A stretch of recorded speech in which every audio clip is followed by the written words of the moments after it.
Assalamualaikum warahmatullahi wabarakatuh. Alhamdulillah, di malam yang indah ini saya berkesempatan bertemu dengan guru besar selebriti ya.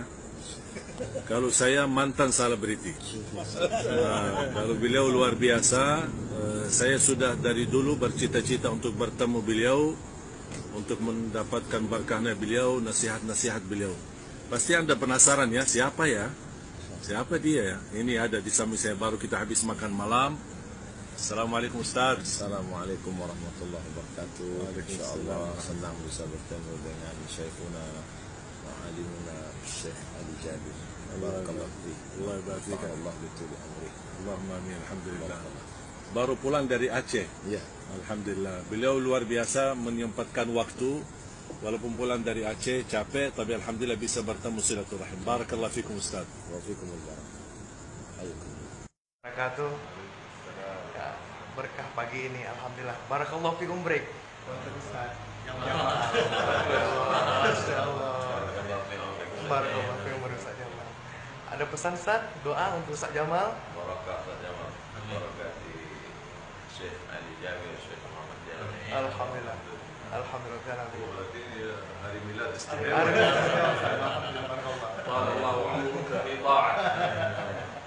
Ustaz, makasih banyak Ustaz. Sampai jumpa lagi. Assalamualaikum.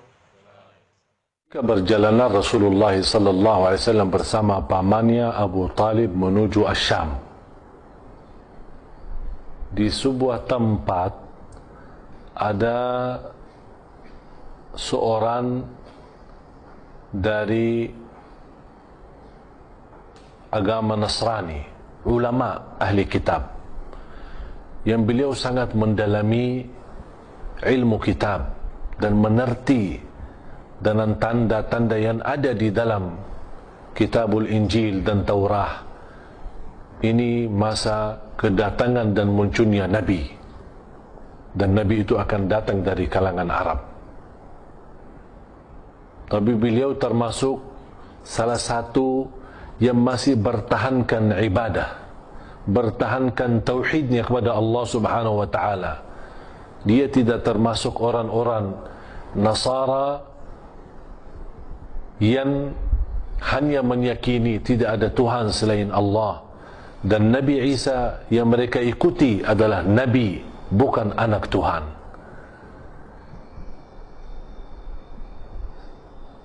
Si pendeta itu bernama Buhaira.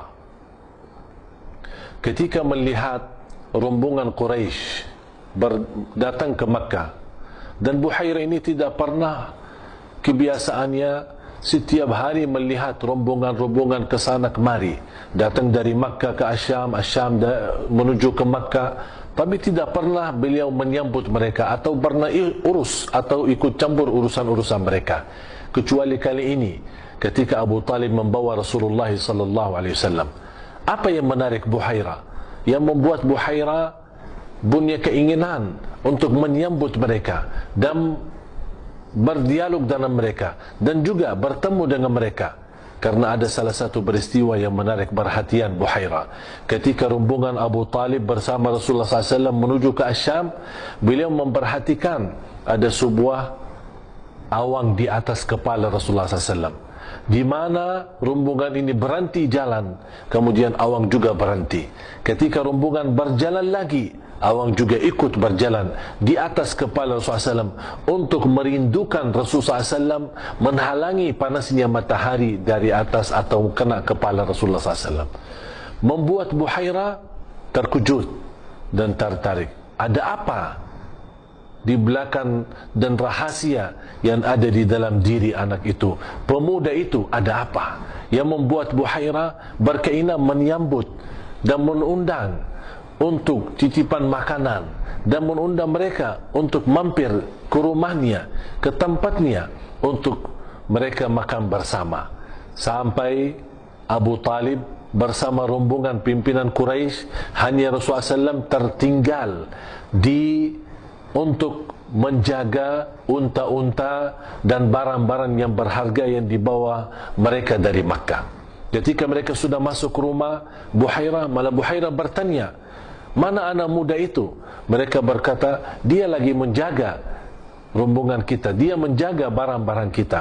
Langsung Buhairah dengan tegas, tolong dibawa dia juga untuk ikut makan bersama. Begitu dibawa Nabi Muhammad SAW, tapi Buhairah masih tidak menjauhkan mata pandangannya untuk melihat Rasulullah SAW. Sambil Rasulullah SAW sendiri mulai sedikit ketakutan. Mengapa Buhairah ini pandangannya tidak pernah menjauh dan melepaskan aku melihat terus? Sampai Buhairah bertanya kepada Abu Talib, ini siapa? Langsung Abu Talib menjawab dengan sederhana, ini anakku. Langsung Buhairah dengan suara yang tegas, ini bukan anakmu, karena anak ini tidak boleh ayahnya masih hidup. Kaget Abu Talib. Kok bisa Buhairah tahu? Habis itu Abu Talib menceritakan, ya memang ini adalah keponakanku, aku pamannya. Sampai Buhairah menceritakan, ini harus segera dibawa pulang, karena inilah orang-orang yang kita tunggu-tunggu. Aku khawatir kalau kamu Abu Talib mempertahankan dan terus melanjut perjalanan ke Asyam, aku khawatir kalau orang Yahudi sudah tahu ini Rasul masa yang akan datang atau Nabi yang akan datang, saya khawatir mereka bisa membunuh atau menyakiti Nabi Muhammad SAW. Segera lari, segera bawa pulang ke Makkah supaya diselamatkan dari mata-mata orang Yahudi. Itulah peristiwa yang luar biasa, bagaimana cara Allah Subhanahu wa taala melindungi Nabi Muhammad sallallahu alaihi wasallam bersama pamannya Abu Talib, sambil mereka terbawa pulang menuju kembali dengan selamat ke kota Makkah. Begitu kehidupan Rasulullah SAW. Semakin lama, semakin Rasulullah SAW tubuh dengan sehat, dengan fisik yang kuat, dan juga sudah terangkat dengan gelar nama yang sangat dikenal di kalangan Quraisy dan di area Makkah, selalu dipanggil As-Sadiqul Amin, orang yang paling jujur dan amanah. Sambil Rasulullah SAW menjadi gembala untuk pelihara kambing yang dimiliki oleh penduduk di Makkah, yang Rasulullah SAW sendiri bekerja sebagai gembala. Bahkan Rasulullah SAW sendiri tidak ada Nabi sudah wara'al ghanam, pasti sudah menjadi gembala untuk pelihara kambing. Hanya dengan berapa upah yang Rasulullah SAW menerima dari penduduk Makkah, tapi begitu kerjaan ini membutuhkan orang-orang yang jujur dan amanah. Semakin lama Rasulullah SAW menjalani tugas ini dan mendapatkan upah-upah dari Makkah yang mencukupi untuk kehidupan sehari-hari beliau, sallallahu alaihi wasallam sudah dikenal sebagai manusia yang jujur dan amanah, As-Sadiqul Amin.